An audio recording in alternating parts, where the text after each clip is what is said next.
Bueno, en el comité de base ya habíamos en un principio, surge con la idea de 5 personas, pero luego con el activismo político llegamos a ver 50, pero de las básicas, de las que generamos y generaron ese comité está Carlos Naranjo, Jorge Solórzano García, su esposa Dolores Gómez Carrás, Irma Solórzano, la esposa de Carlos Naranjo, Rogelio Fuentes Guadarrama, mi hombre, yo, Francisca Escobedo, bueno, nosotros, Jaime Hernández se sumaba, él era miembro de otro comité, pero hacíamos trabajo conjunto en cuanto a capacitación para el cuidado de casillas. Jaime Hernández Díaz y su esposa Sara confluíamos para absorber eso. Estaba Nacho Naranjo, también el hermano de Carlos, y su esposa Marusa. Nuestros hijos, por supuesto, ya andaban chiquititos ayudándonos en los plantones y en todas las actividades que nos fijábamos. Esas son las personas que ahorita me vienen a la mente, pero que teníamos el apoyo de las personas con las que nosotros nos vinculábamos también.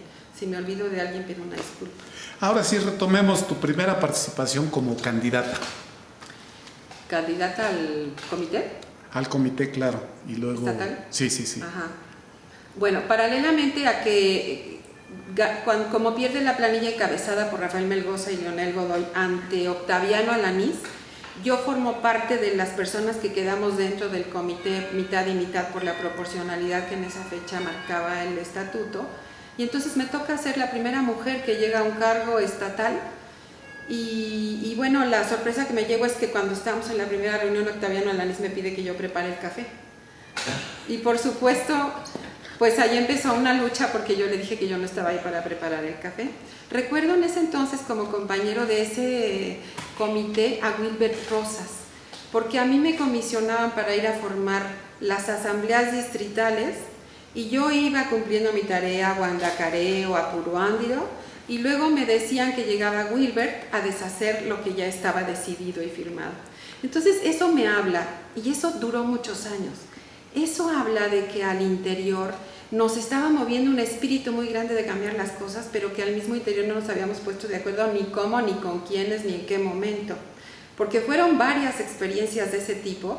Paralelamente al comité estatal, se lleva a cabo también el primer congreso municipal, en el que soy invitada a participar en una de las planillas que encabezó Enrique Bautista, y yo como parte del equipo de propaganda y difusión, y nos toca competir con la planilla negra que encabezaba Mario Enzástiga y que además pertenecía, parece, a la corriente de Cristóbal Arias. Entre los miembros de esa planilla negra estaba Mario Enzástiga, estaba Nacho Vargas, su hermano Chano, estaba Wilbert Rosas, estaba Gustavo Tena y bueno... Jorge Tinajero.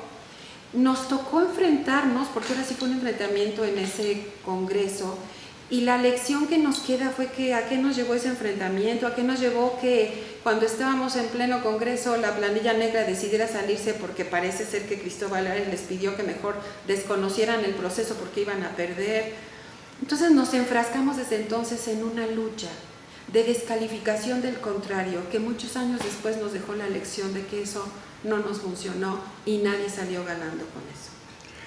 En este transitar de 25 años y en una línea transversal, el partido, que se conformó de diversas experiencias políticas, de entender el proyecto de nación, de partido, de sociedad, en fin, complicado el escenario.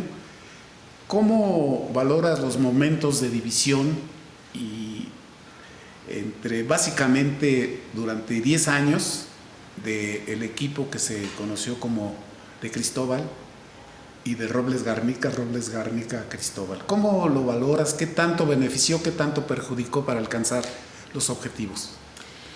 Con respecto a la pregunta que me haces de los dos grandes equipos cuya pugna se inició desde el 89, cuando el nombramiento o cuando la asignación del periodo en el que cada uno iba a ser senador, porque había un periodo de 3 años y uno de 6, lo ganó Cristóbal, pero por una instrucción que luego supe había dado alguien, entonces cambiaron la candidatura y le dieron a Cristóbal la de 3 años y a Roberto Robles Garnica la de 6. Se generó allí ya el primer encono entre dos grandes corrientes del partido que no se terminó yo creo que hasta que fallece el doctor Roberto Robles Garnica. Y yo caracterizaría cada una de las corrientes así. La corriente que perteneció al doctor Robles Garnica, cuyo suplente fue Enrique Bautista en ese año, y al que Enrique respondió muchos años, fue contraria a la de Cristóbal Arias. Sin embargo, la corriente de Robles Garnica yo no vi que avanzara en términos de construcción del partido, en términos de el incremento numérico de adeptos o de gente que pudiera aportar en el partido. En cambio, el estilo de Cristóbal Arias fue un estilo que no paró muchos años y que yo considero que gracias al activismo de Cristóbal, que finalmente lo dejó solo la otra corriente, el partido estuvo vigente y se siguió construyendo en Michoacán. Yo reconozco en ese liderazgo, en ese activismo y en esa actitud y en ese estilo de Cristóbal Arias, el que el partido haya tenido candidato en el 92, en el 95, en que la ley electoral se haya modificado a fin de repetir elecciones en el 95. Cristóbal encabezó la dirección de un partido que yo considero que ha sido de las mejores, porque fue la que le dio tamaño, lo visibilizó, puso a trabajar la cuestión de la cultura dentro del partido. Entonces, gracias a Cristóbal Arias, el partido estuvo muchos años, ese tiempo vigente, su lucha fue ininterrumpida y además no descansaba. ¿Cómo valoras que después de tanta lucha, tanta esperanzas por llegar no solamente a la presidencia de la República, sino particularmente en Michoacán al gobierno? Finalmente se inaugura con el triunfo del 2001 el periodo 2002-2012 de los gobiernos perredistas en bloque. ¿Y cómo valoras las políticas públicas, los resultados, si respondieron a las expectativas de ese gran movimiento que venía de tiempo atrás, las expectativas de la sociedad? ¿Y cómo lo valoras ahora a la distancia, insisto, en bloque y por separado, los 6 de Lázaro y los 4 de Leonel Godoy? Bueno, antes de llegar a eso, nada más déjame agregar una situación, algunas características de la época. Después del 95, que Cristóbal pierde la elección frente a Víctor Manuel Tinoco Rubí, en 1994 me invitó Humberto Urquiza para acompañarlo en la campaña por el Senado de la República por Michoacán. Y yo acepto ser la suplente. Y nos toca trabajar en fórmula con Cristóbal Arias y con su suplente Jorge Luis Tinajero. Era tal el encono de las dos partes que entonces nos comisionan a los suplentes para que andemos con el contrario respectivo, acompañándolo en toda la gira y cuidando, quién sabe qué, que no se fuera a avanzar más en un sentido o en otro. Para lo que me sirvió a mí fue para conocer de cerca el trabajo de Cristóbal Arias y estar con él y andar con él por todo el estado en campaña, él como candidato de fórmula y yo como suplente, para conocer realmente el trabajo que era el trabajo de activismo político, de veras de compromiso político, tanto que entonces Cristóbal me invita a su campaña en el 95 a apoyarlo a realizar esa campaña. En el 97 soy invitada por Fidel Urbano Marín, también muy destacado militante que ya falleció, a acompañarlo en la fórmula por la presidencia municipal de Morelia.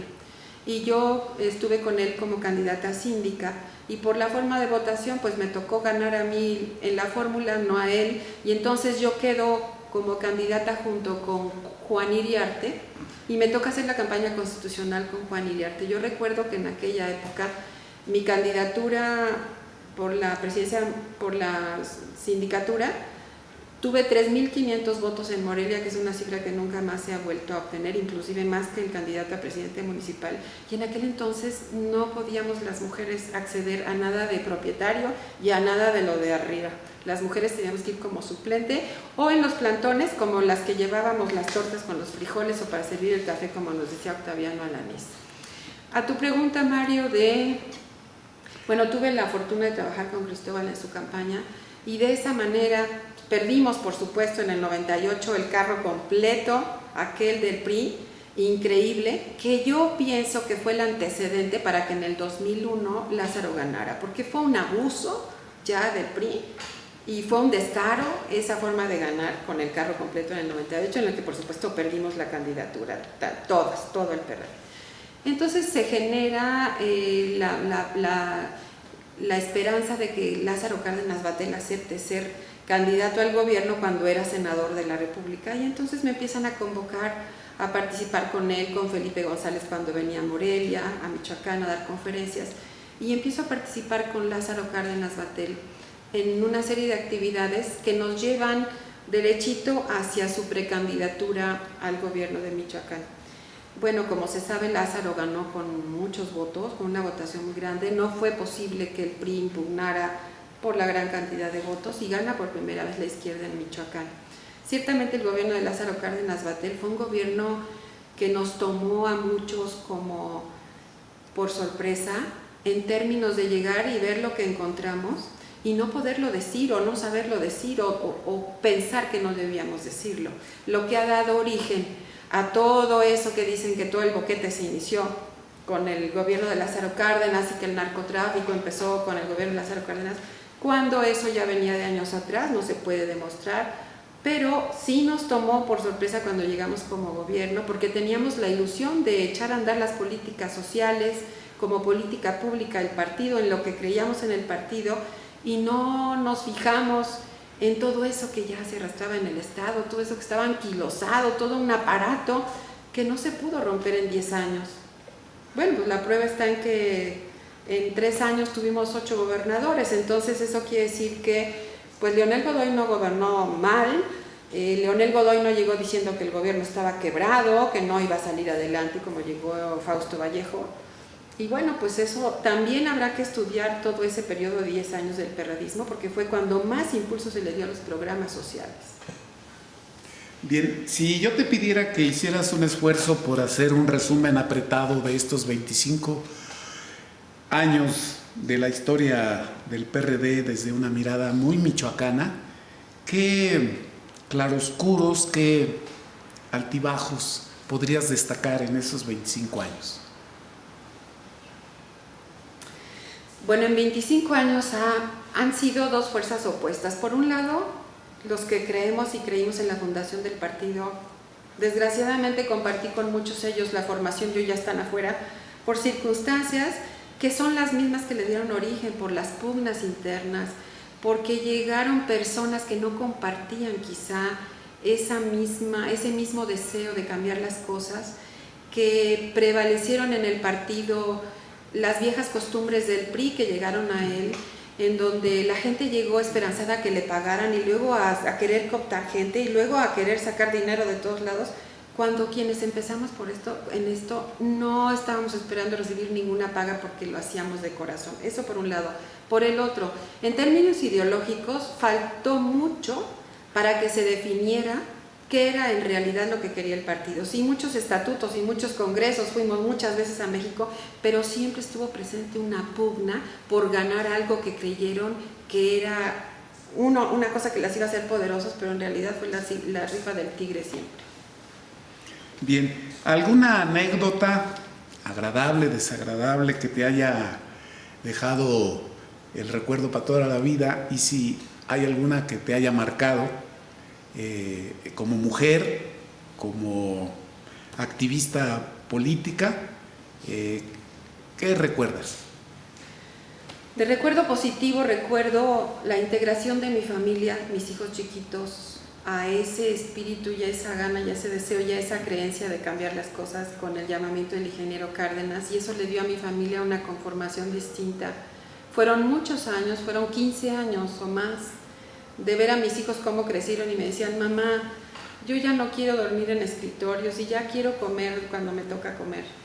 Eso nos dio mucha fuerza como familia porque lo compartimos muchos años. La anécdota negativa fue alguna vez que estuvimos en el comité municipal y nos golpearon y nos dejaron secuestrados, encerrados 8 horas en casa del profesor Romero Cárcamo, que también es una persona a la que hay que reconocerle muchísimo su trabajo. Y nos dejaron secuestrados ahí 8 horas. Y bueno, pues eso fue una situación de angustia que relaciono mucho con aquella del mes de agosto, no me acuerdo si fue el 15 o el 29, que estábamos en un meeting y estaba tomado el Congreso del Estado y soltaron las 15 de bombas agosto. lacrimógenas, y tuvimos que acabar en los portales todos espantados porque no conocíamos de esas cosas. Entonces, pues esas vivencias se quedan, pero siempre con un espíritu de seguir adelante y con un espíritu de seguir creyendo que los jóvenes que ahora están en el partido y que están en el gobierno lo hagan con un espíritu de servicio y un espíritu de servirse.